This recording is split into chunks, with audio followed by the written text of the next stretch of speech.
welcome. The show is in honor of, and it's a program where we bring you information for veterans, about veterans, and things that'll help them and their family. I want to first thank Paul Dietrich for being here as a co-host for so many years and so many programs. I mean, we must be about 500 programs already, Paul. Closer to 4. 4. God bless you. Thank you.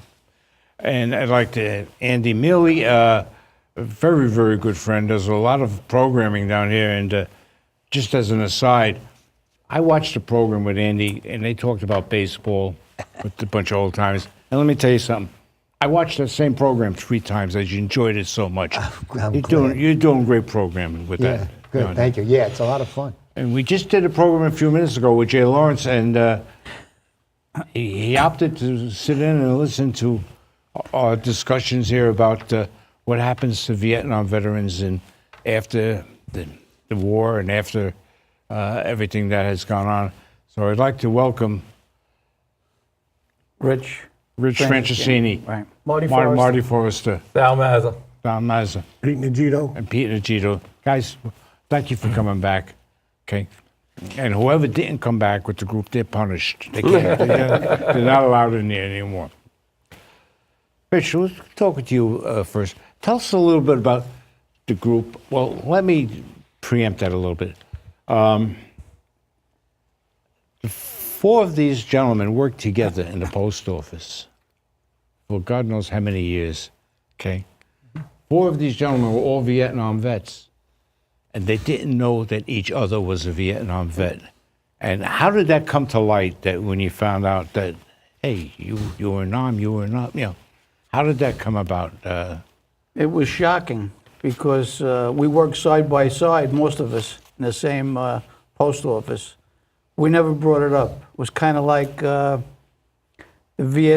Vietnam veterans were like something happened to us. We were doing the right thing, but there was almost like a sense that the nation really didn't appreciate what we were doing.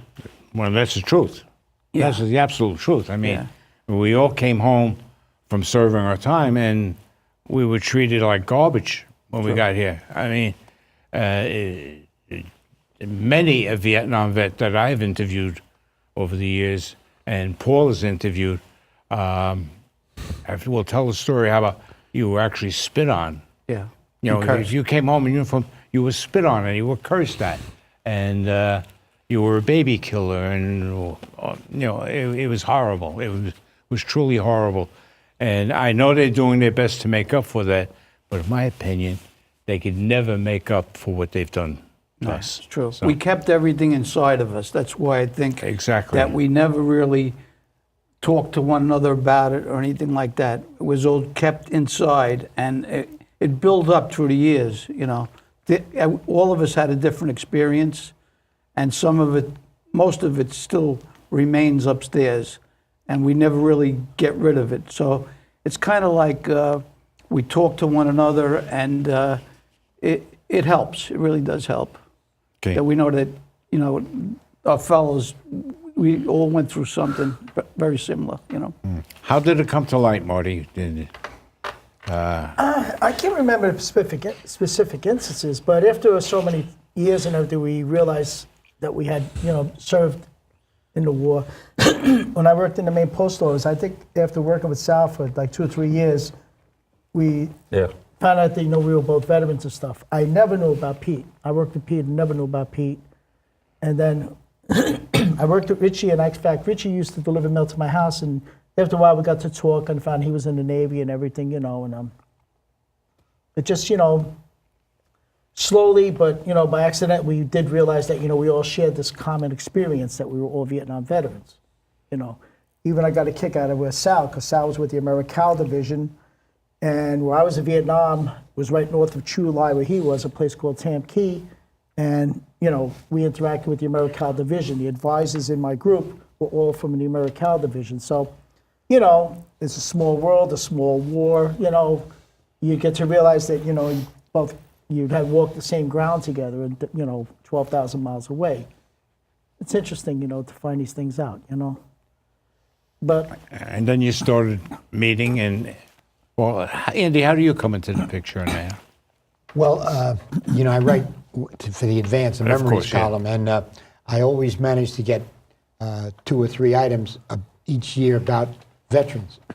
And Right. I've had the pleasure and the honor of interviewing guys from World War II, Korea, and then so I'm always on the lookout for a story. And I was in Costco, and I ran across Richie Garofalo. He's not well. Richie's had some, that's why he hasn't been here. Right. But Richie was wearing Vietnam shirt and a hat and a jacket. So we started talking. I said, "Were you in Vietnam?" And he said, "Yeah." And I told him what I wanted to do, and he rounded up 3 of the other fellas, Richie, Marty, and Ray, right?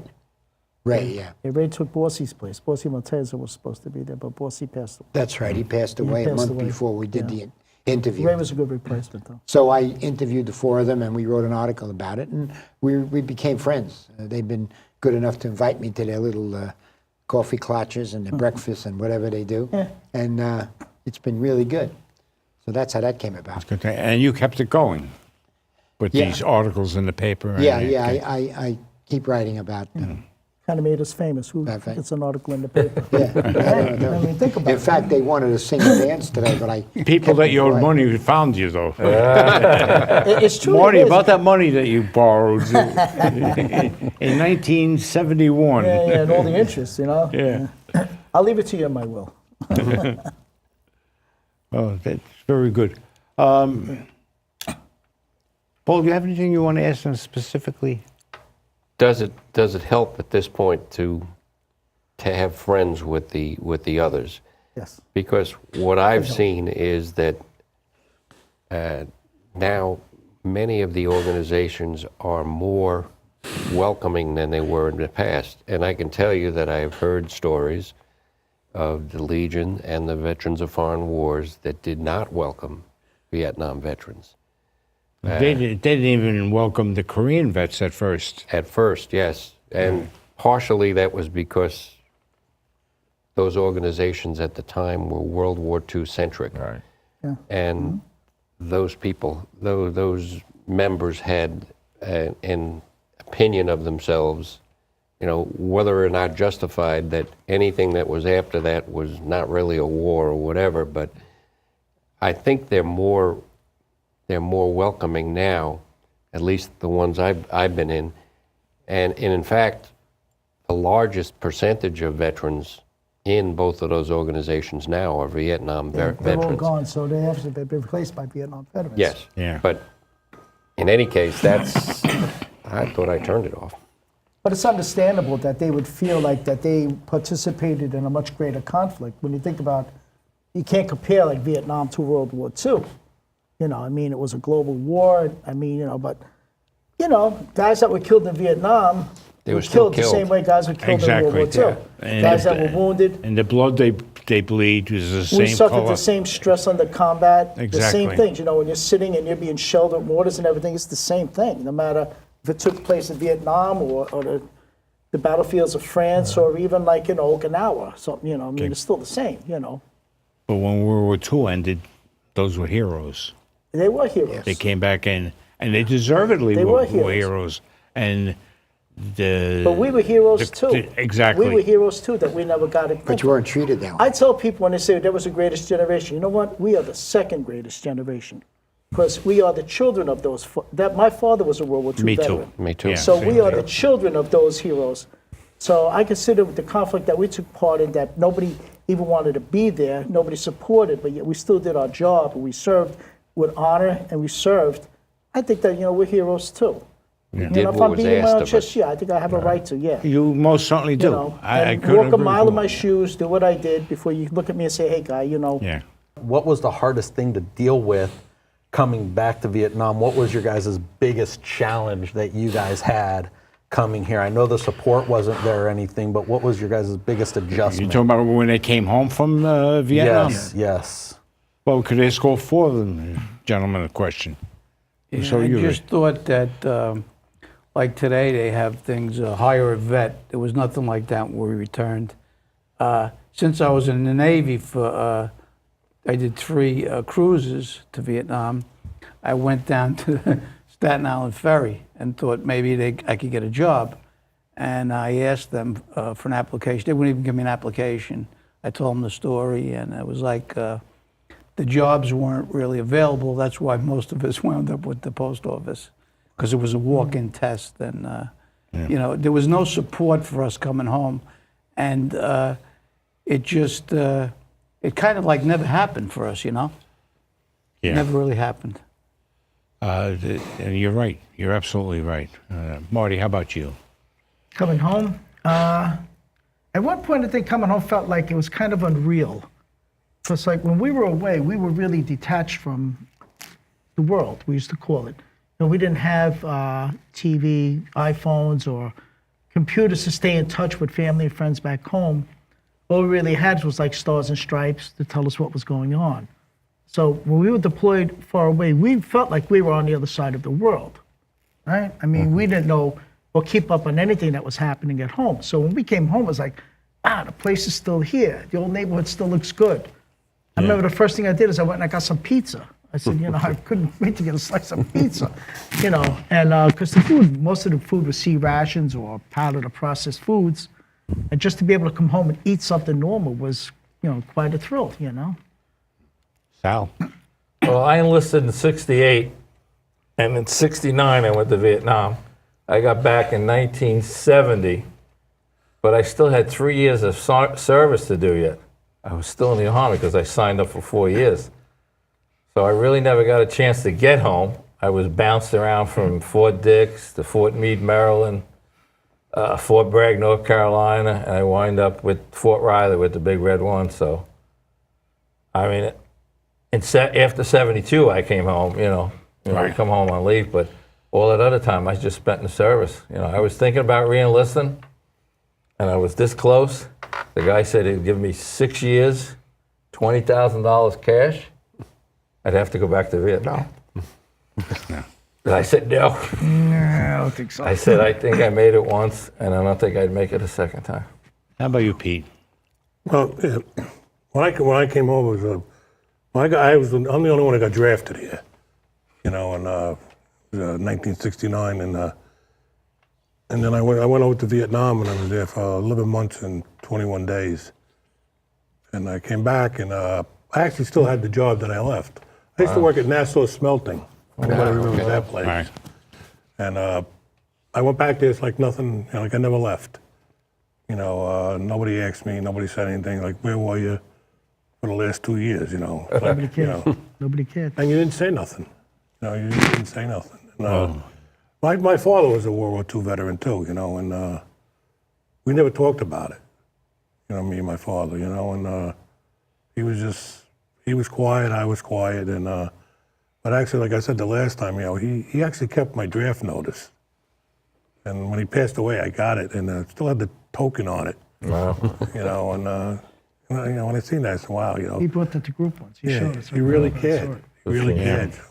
But that, you know, back then we didn't do things like that. We didn't, you know, talk about it. You know, and today sometimes it's hard for me to talk about it too. You know, and but you know, I try to do better with it.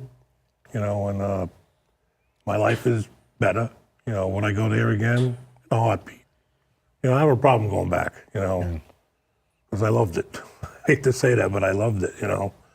And, but as for, you know, when I came home, I had said the last time, you know, I was on the plane, and the gentleman thanked me for my service, you know, and I wasn't spit on. I can't say I was, you know, when I got back, you know, and I didn't kill no babies, you know. I hate when I hear that because we're not all painted with the same brush. And I was in Benning when they were trying Lieutenant Calley. I was there for that.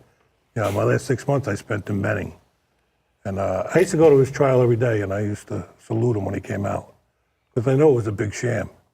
Oh, You know, it was. deep down in the heart, you know, somebody had to take the fall, and it was him. The media created Yeah, that. created that. You know, he took the fall for all the higher ups. You know, and that's my belief. You know, and but that's the way I felt about all that. You know, and today, you know, it's you know, I always see a serviceman. I always thank them for their service. You know, if I'm in a restaurant or something, I'll pay for their meal. You know, if they're in uniform, you know, I'll say, give me the check.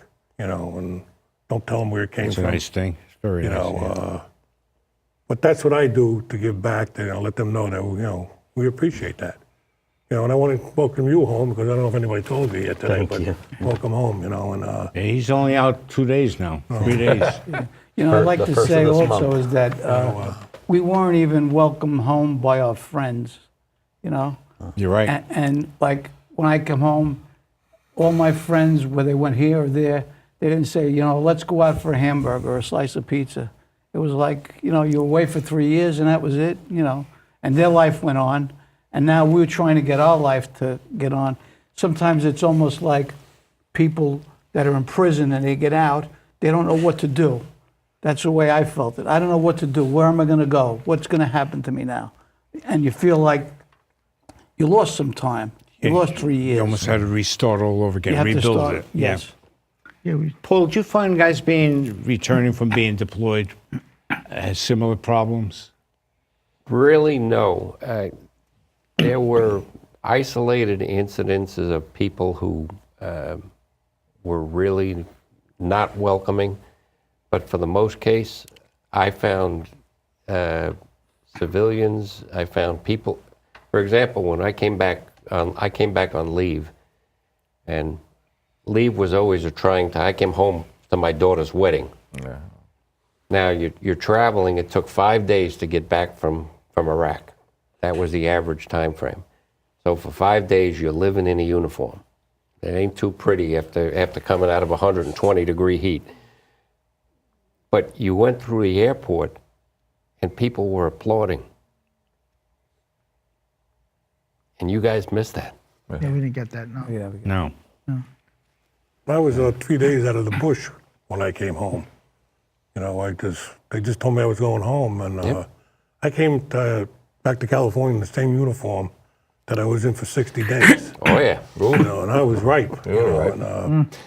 and like nobody cared, you know, and Nope.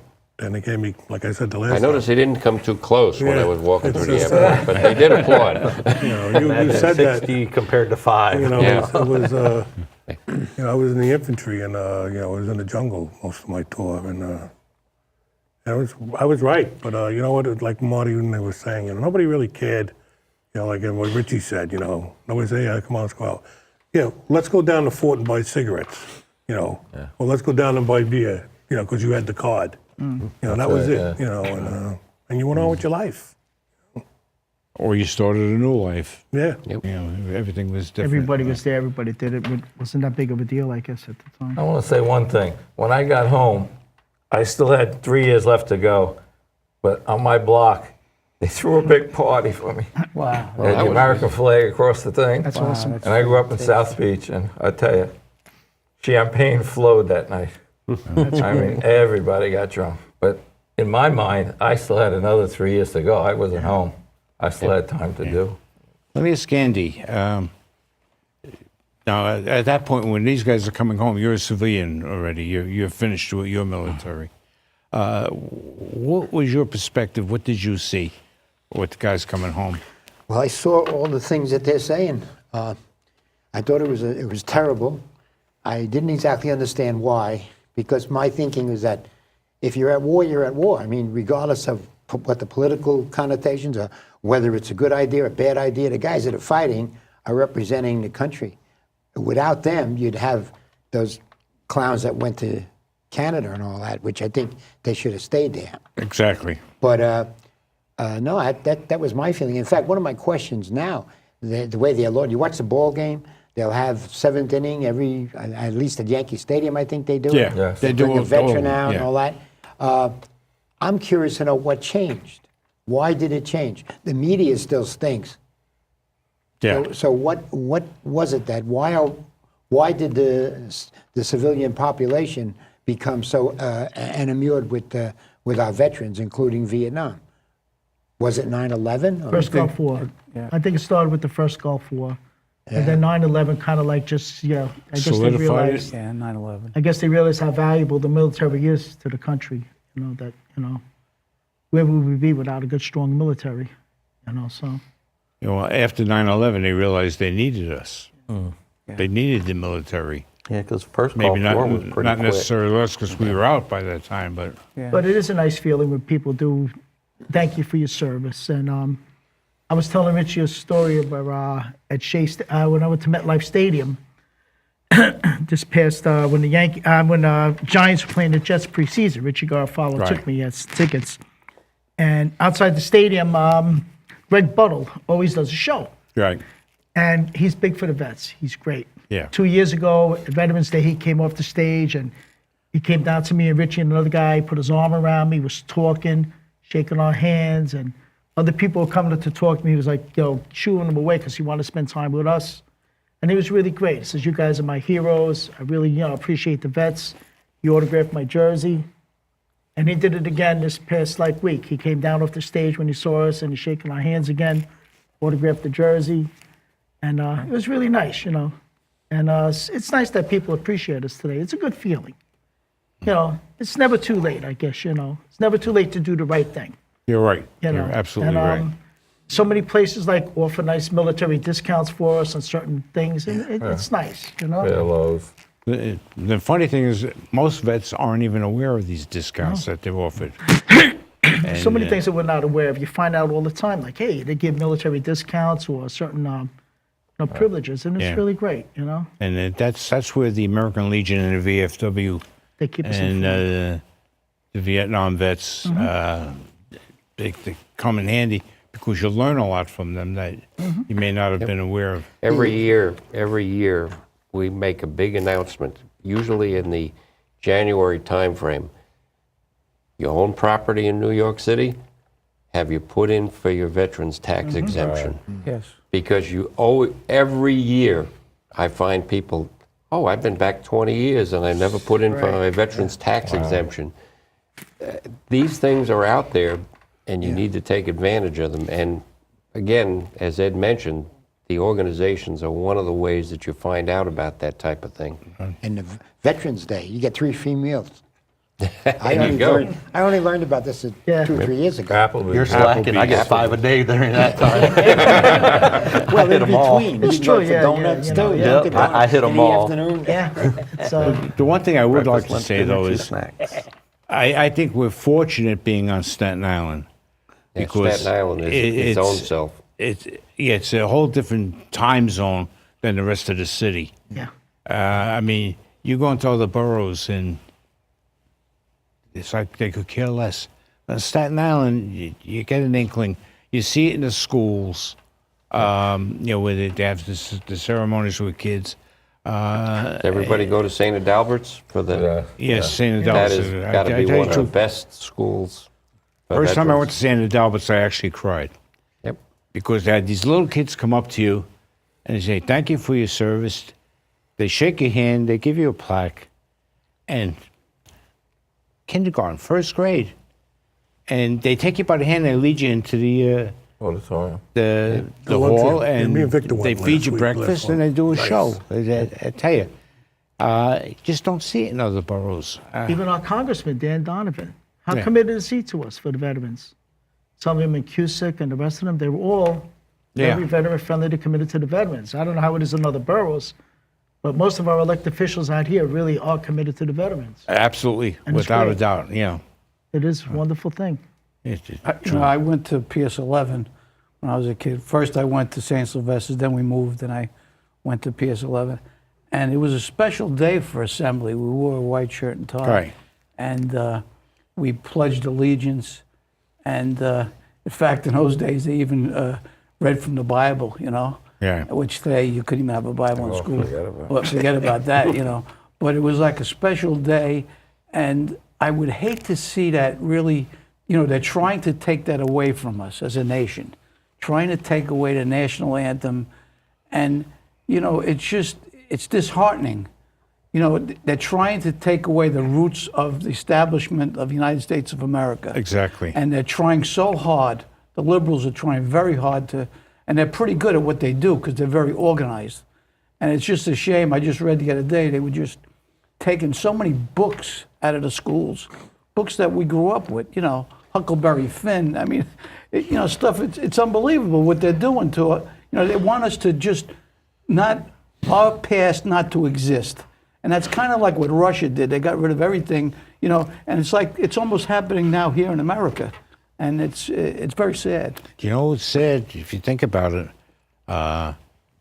In history, in education, they don't teach about Vietnam. Right. They're trying to rewrite history. Yeah. Trying Yeah. to rewrite it with a liberal you slant. may get a paragraph that there was a conflict in Vietnam, and they do the same with Korea. It was a conflict. That's all. Conflict. It was a conflict, and they didn't tell you the minor story bump of, in the road, yeah. of the sacrifices, the guys that got killed over there, the guys, families that were disrupted, and everything. It just Staten Island Community College used to have a class. One year they had it, Vietnam. My daughter took it. They canceled it the next year. yeah. You know what I find interesting too is that when they play the national anthem, they have to tell the people, please take off your hats. Yeah. I mean, my dad told me that when I was a kid. I mean, how come it has to be announced? My dad gave you a boot in the ass if you didn't. Right? Yeah, likewise, yeah. Well, we're allowed to wear our hats. Yes. And, yeah. Because I was at Monmouth 2 weeks ago, the Yes, racetrack. you're allowed to, But then you and salute. And you I'm can standing there, salute. and the Right, national salute. anthem being played. So yeah, I got up and I saluted. Yeah. And some guy goes like this, take off your hat. I said, I don't have to take off my hat. And he looked at me, he said, yes, you do. I said, no, I No, don't. they, I they said, I'm a usually say, veteran. Yeah. take off your Veterans hat don't and have to take off their veterans hats. salute. Yeah. And it's not a hat, it's a cover. Right. Thank We you. don't call it a hat, it's a Wow, cover. in your world. I've been told that once or twice by the colonel. Yeah, Right, Colonel? It's not a hat, it's a cover. cover. But that's one of my. I keep saying my hat. I left my hat in the office. Just like Marines say, it's not a rifle, it's not a gun, it's a rifle, Exactly. right. right? So, never refer to your rifle as a gun. The Marines call it a cover because it's protecting them from the Navy above them. You called it a gun, you slept with it in your bunk. That's right. Yeah. You know, I guess it's bad. no, I was just going to say, I have to say something. My experience, of course, was not in combat. And when you're in training, you know, you're exposed to some live fire, hand grenade, this, that, and that, the usual stuff. And with a little imagination, you can, you know, kind of think about what it might be like. Yeah. For the life of me, I could never imagine myself going into combat. I think these guys, I don't know how they did it. I'll be honest with you. Richie, Marty, Sal, Pete, thank you for coming. Andy, thank you for bringing it with them. Jay, thank you for sitting in with us on this show. I know we just did a show with you a few minutes ago. And as always, Paul Dietrich, he's my idol because he helps make it work all the time. He meant IDLE. Keep watching in honor of. We love you for watching. We will keep bringing you programs like this and anything where we have information that will help you in your life as a veteran and even for the active members of the service and their families. We love you for watching. You just keep watching.